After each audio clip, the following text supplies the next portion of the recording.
So we're going to get these two plants situated into this container right here. I'm only going to use two plants because these things grow huge.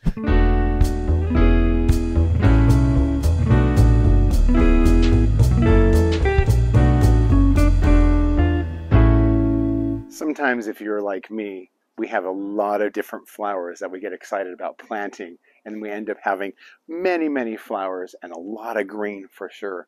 But yet we do need a little bit of that structure and a little bit of contrast actually, and that's what I want to do today. I want to plant some beautiful Coleus that I've been waiting to get situated in a really nice spot to give me a little bit of contrast with all of the green and the flowers that I have going on around here in this area and the other parts of the yard too, to give me just a little bit of difference and a little bit of interest in a different way for sure. So I have these beautiful Coleus here that have been growing in their cans for a long time. The first one here is this really beautiful brand new variety called Cherry Drop, and it's a really nice like low variety in that it doesn't get as tall as some of the other ones that are on the market. And so I think that's going to be really nice, and I love the variegated color. This needs a little bit of water, so it's a little bit wilty right now, but it'll perk up as soon as I get it all planted and watered in for sure. But it's really pretty. It has that chartreuse green leaf, and it kind of fades to a yellow in a way, and then it has the beautiful red, and that fades into a lighter red color. Not so much a pink, but a really nice contrast for sure. And I think that yellow with the green is going to bring in this whole area right here, because I have my yellow blooms of my double super bells here, and I also have all the green everywhere, and I think it'll be really nice. And I'm excited because you don't have to have blooms everywhere. So I think this in this container is going to be absolutely terrific. So that's going to be great to get that in there. And then I have this really pretty ridiculous Coleus, and I've grown Torchlight before, and this seems to be a lot in the same growth habit. I mean, look at how huge this thing is, and it's just in its original can. I feel bad, but we're going to get it situated today, so it's going to be really happy to be in there.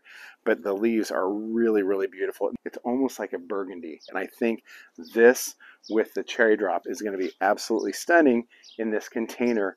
It'll bring this whole area a new level of interest and contrast, actually.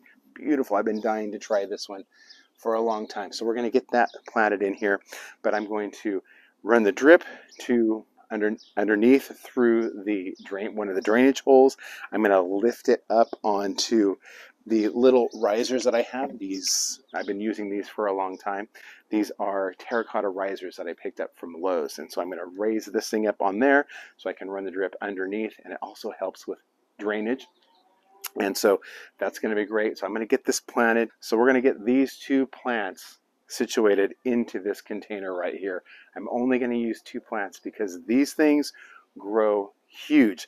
The Cherry Drop is a little bit smaller. I'm going to plant that towards the front, and then the ridiculous Coleus will be in the back, and it will give me a really nice, I mean, that one plant will grow probably about this tall back there. So that's going to be really nice. And I think that if I just plant it the way I always plant all of my annuals in the containers, with the moisture control soil and the starter fertilizer along with some slow release, I think they're going to be really happy and do great. Hope you enjoy the process, and let's get started.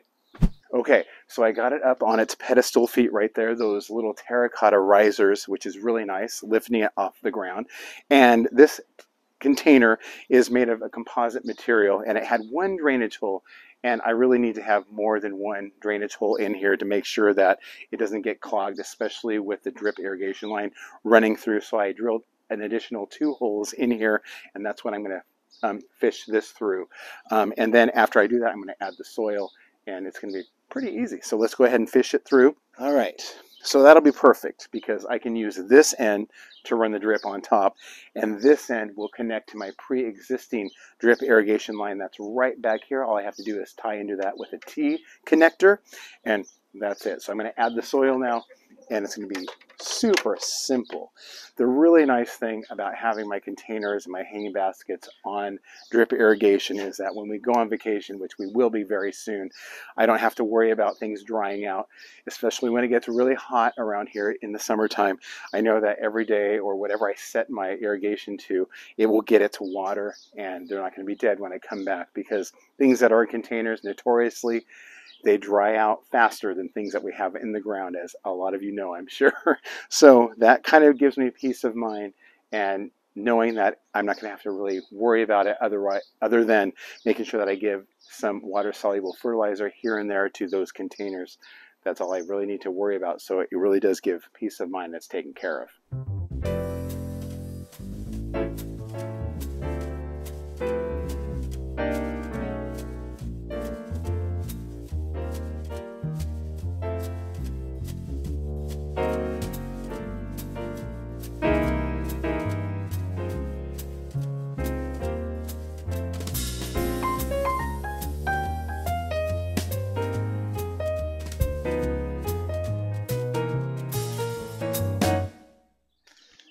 All right, let's start with this really pretty, ridiculous variety here. And I can only imagine what this root ball looks like when I open it up in just a second. But I could probably trim off some of the tops of these so that it would branch out from the bottom and become a little bit more sturdy and kind of fill in from below, which I might do after I plant this. But it definitely is a hardy variety for sure. And yes, just as I imagined, it's ready for some new soil in here for sure. So let's get that situated. I think start with, let's see which side looks the best. I think that side actually looks better right here, just like that. All right.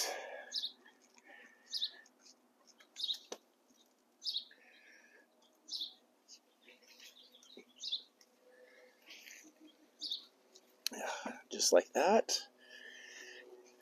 It's in.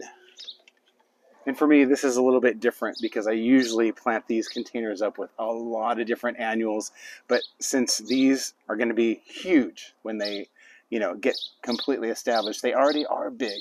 I'm going to only go with 2 plants in this container. And I think right from the start, it's going to look beautiful. So I'm going to take this one out of its can. And the really nice thing about these cherry drop varieties is that they will trail just a little bit, but it's going to be interesting to see just how much. So I'll be sure to give you guys updates on that for sure. But this, if any of these branches get broken off, it's totally fine. They're going to come back even stronger for sure. So get this one in here, plant it towards the front. Just like that. And to make sure all of the dirt is around, or the soil is around that root ball. All right, so just like that, it's all planted up, and it just really is pleasing to look at the different textures in the color variation. And also in comparison to what I have going on in this area, I think it's really a nice addition for sure. Last year I planted these up with some really nice annuals. I did the Misty Seas combination from Proven Winners, and I had 2 of them and they were mirroring each other. But I think I'm going to go with something a little bit different this year. And I usually plant a lot of flowers, and I think that this is going to be a really nice contrast and something different to try for sure. So let's talk about the varieties and how big they get. This cherry drop variety grows from 14 to 18 inches tall and wide, so it's going to really fill in this whole area right here. It may even trail just a little bit. We're going to have to see what it does in terms of its growth, but this beautiful, ridiculous variety can get between 24 and 40 inches tall and wide here. It's going to be a beautiful thriller, and the leaves of this cherry drop, in contrast to what's going on in the back, I think is going to be really nice. It's almost like you have blooms here in front, but without having the blooms. And I think really that's what I was trying to achieve. So this is going to be terrific. It's going to be great. They say that you should water your Coleus and keep them moist, obviously, and I think that's what's going to be helpful, having it on the drip system here. And so the tag says that they do benefit from being fertilized regularly, and that meaning water-soluble fertilizer. So whenever I fertilize my annuals that are in my hanging baskets or my containers, I'll make sure to hit this with a little bit of that as well. Now these Coleus will bloom. They'll go to bloom. We don't grow them for the blooms, obviously, and if you've grown Coleus before, you know that it's all about the leaves, or the foliage, I should say.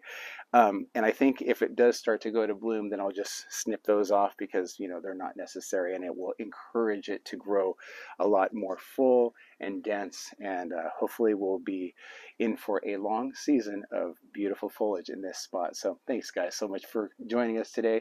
This was a really easy project, and it was something different that we haven't done before, and so it's going to be great to see how it progresses through the season, and I'll make sure to give you guys updates. Until next time, everybody, take care. Bye-bye now.